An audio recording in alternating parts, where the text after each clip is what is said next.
Kalamar ya da ahtapot atıyor. Abi onu sıkıştırıyor, ondan sonra kağıt gibi çıkıyor. Bu çok ilginçmiş ya. Dostlar, deniz anası. Bildiğiniz deniz anası. Evet, Asya'da içmeyi en sevdiğim şeylerden bir tanesi. Gördüğünüz kokonat suyu. Bunlar bebek ahtapot abi. Bakacağız tadına bakalım nasılmış. Çekirge. Karşımızda şöyle çekirgeler. Onun dışında kurtçuklar. Abi yemeğin biri bitiyor, diğeri başlıyor. Normal bildiğimiz yumurta abi. Tamam. Yolu yok. Önümde şöyle bir yemek var. Ve evet dostlar, herkese sıcak ama çok güzel bir pazartesi sabahından günaydın. Yeni bir bölüme, yeni bir haftaya hoş geldiniz dostlar. Bu hafta Tayland'ın başkentinde, Bangkok şehrindeyiz. Bir diğer adıyla sokak yemeklerinin başkentindeyiz dostlar bu hafta. Videonun adından da anlaşılacağı gibi bu haftanın konusu da dostlar Tayland'daki, Bangkok'taki sokak yemekleri. Daha önce Bangkok'ta sokak yemekleri videosu yapmıştım hatırlıyorsanız akşam vakti. Ama daha önce de söylediğim gibi tekrar söylüyorum. Tayland'da abi 100 tane 1000 tane de sokak yemekleri videosu yapsanız bitmez. Çünkü bu şehirde her gün dışarıya çıkıp satış yapan yarım milyon 500 bin tane sokak satıcısı var dostlar. Bangkok'ta akşamları açılan, böyle 8'den 9'dan sonra açılan, gece 1'e 2'ye 12'ye kadar devam eden sokak marketleri var. Yani gece marketleri var dostlar. Buralarda genellikle sokak yemekleri satılıyor. Dün bunlardan bir tanesine gittim. Gerçekten çok güzeldi. Çok farklı şeyler yedim. Şimdi de sizi düne götüreceğim. Dün yediğim yemekleri göstereceğim size. Güzel bir sokak yemekleri videosu oldu. Evet, pazar akşamında görüşürüz. Hadi bakalım. Bangkok'ta bir pazar akşamında şimdi hoş geldiniz. Şu anda sıcak bir pazar akşamında Bangkok'tayım. Şehir merkezinin oralardayım. Hava gayet güzel ve gelmek istediğim yerdeyim. Gece marketinin olduğu yere geldim abi. Şu gördüğünüz aletin adı da tuk tuk. Hazır önümüze çıkmışken ondan da bahsedelim. Şimdi içeriye gireceğiz. Yemek yeme vakti abi. Jobs Food Market diye bir yere geldim şimdi.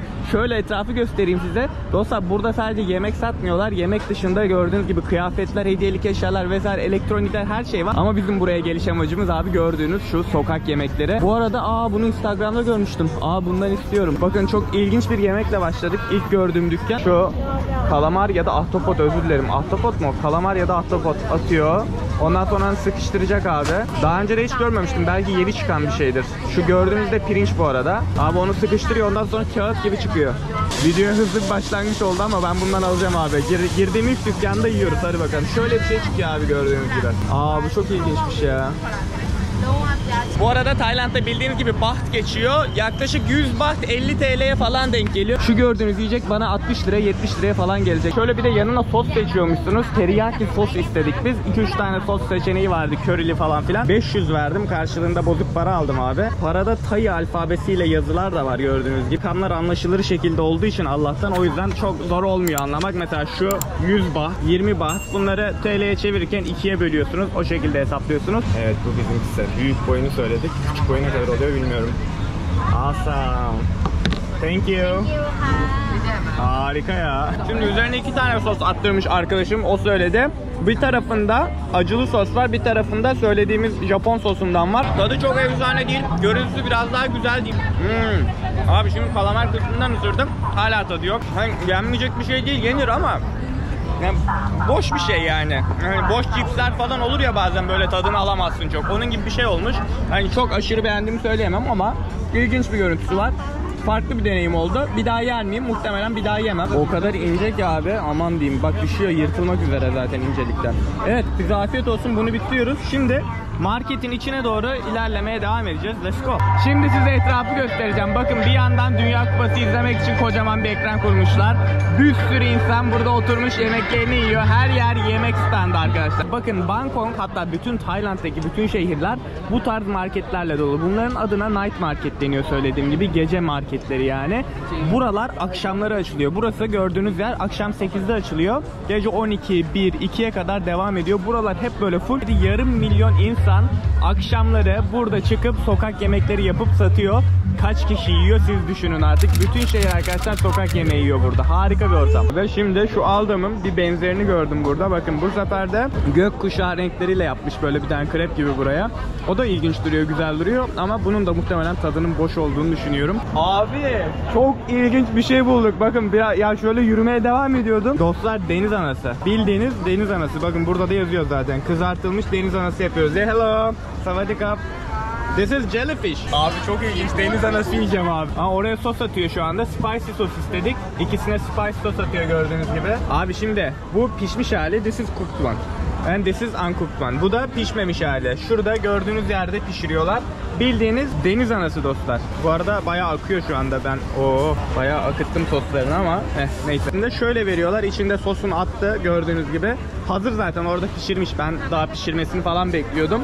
Ama zaten pişirmiş ablamız. Elektrikli ocak mı bu? Aynen elektrikli ocakta pişiriyor. Vay be çok ilginç ya. Bakalım bunun tadı nasıl olacak? Çok merak ediyorum. Yeni bir şey yiyorum uzun süreden sonra yemediğim. İlk defa hayatımda deniz anası yiyorum abi. Çarpmaz inşallah. Abi deniz anasının tadı yok. Zaten arkadaşım da dedi deniz anasının tadı olmayacak diye. Sadece üzerine attıkları sosun tadı var. Acı bir sos attırdık içine. Burada birkaç tane sos çeşidi vardı. Onlardan acı olanı attırdık. Abi deniz anasının hiçbir tadı yok ama üzerine şu sürdükleri yağın tadı veriyor. İşte üzerine attığı o sos falan tat veriyor. İlginç yani gerçekten. Ölüm yemek olmuş. Böyle lastik çiğniyormuş gibi hissediyorsun. Bayağı şu an sert bir lastik çiğniyorum. Evet bunu bitiriyoruz. Devam ediyoruz. Hadi bakalım. Deniz anası. Gerçekten acıydı sosu. Ağzım yanıyor. Şimdi ne yapacağız o yüzden buradan kendimize kokonat alacağız. Kokonat suyu içeceğiz. Şu gördüğünüz kokonatlardan. Ne kadarmış ya tanesi? 10 liraya falan denk geliyor abi. Çok uygun. Hello. Evet Asya'da içmeyi en sevdiğim şeylerden bir tanesi. Gördüğünüz kokonat suyu. Şu şekilde satırla giriyorlar. Bazen maçeteleri falan oluyor adamların. Onunla giriyorlar. Aman eline dikkat et abi. Şu şekilde suyu var. Bunu yemiyorsunuz. Yani ya, isterseniz yersiniz kaşıkla da tadı güzel değil bunun. Türkiye'dekinden farklı olarak bunun sadece suyunu içiyorsunuz. Abi bütün ağzımın yanması geçti zaten. Harika bir şey ya. Şu gerçekten beni çok mutlu ediyor. Kokonatı bıraktım. Şimdi boş verin kokonatı. Daha önemli bir şey geldi. Abi bu gördüğünüz tatlıymış. What kind of dessert? This is like candy. Bu ne ya? Bunlar biber oğlum bu.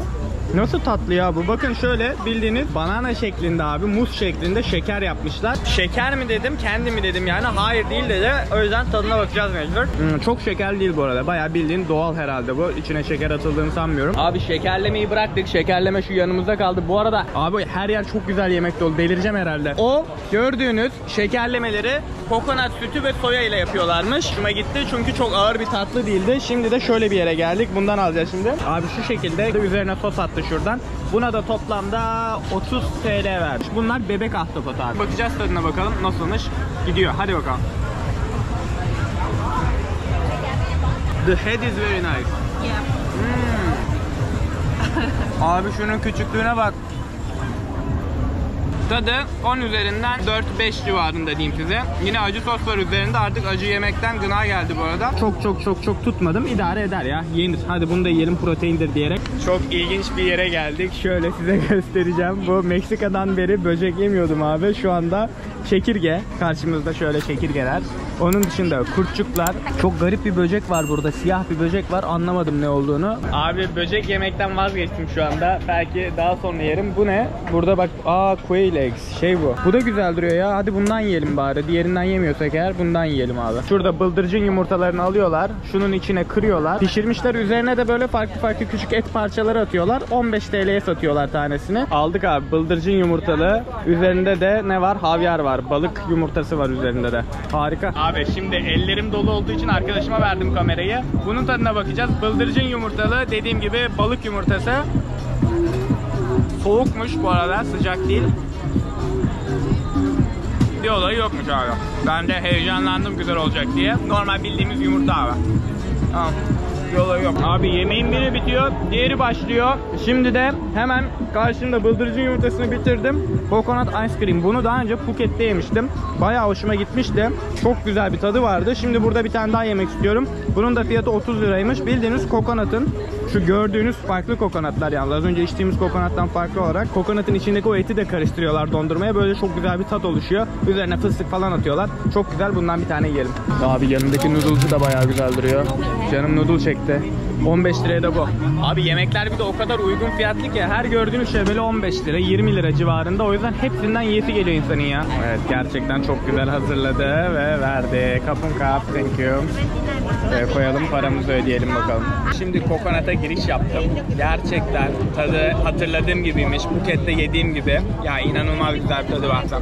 Şöyle bir parça dostlar, o içindeki et dediğimiz yer şu üzerinde duran. GoPro'dan çok belli olmuyor olabilir. Birazcık vıcık böyle ama dondurmanın içine onu bir şekilde karıştırmışlar. Birlikte yediğin zaman harika bir tat veriyor. Gerçekten bunu çok beğendim.